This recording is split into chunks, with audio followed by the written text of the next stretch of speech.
Hello fans, હું છું કાર્તિક ગોરી. આજે નવરો બેઠો હતો, મેં વિચાર કર્યો કયું પિક્ચર જોવું, તો જોયું થોડાક મૂવીના રિવ્યૂ. તો ડૂડ મૂવી મેં જોયું. બહુ એટલે બહુ બેસ્ટ મૂવી છે, કેમ કે એની સ્ટોરી લાઈન આમ થોડીક હટકે છે, અલગ છે આખી. નામ તમે જોશો ને તો તમને અમુક જગ્યા પર પિક્ચર આર્યા 2 જેવું લાગશે. નામ કહેવાય કે આર્યા 2માં એવું છે કે એક ફ્રેન્ડ હે, એક ગર્લફ્રેન્ડ હે હીરોની. આમાં ગર્લફ્રેન્ડ ને ફ્રેન્ડ બે હીરોની એક જ છે, એટલે તમને જોવાની ફૂલ મજા આવશે. એની લગ્ન થાય છે, પણ એની પ્રોબ્લેમો રોવરાઈ દે એવી પ્રોબ્લેમો છે.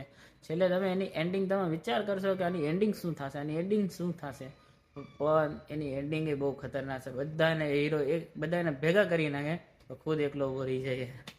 એટલે આમ એન્ડિંગ એ બહુ ખતરનાક છે. તમે આમ જોશો એટલે બહુ મજા આવી જશે તમને પિક્ચર. એકવાર તમારે જોવું હોય તો નેટફ્લિક્સ ઉપર મળી જશે, પણ પિક્ચર એકવાર જોશો એટલે એન્ટરટેનમેન્ટ 100% થશો.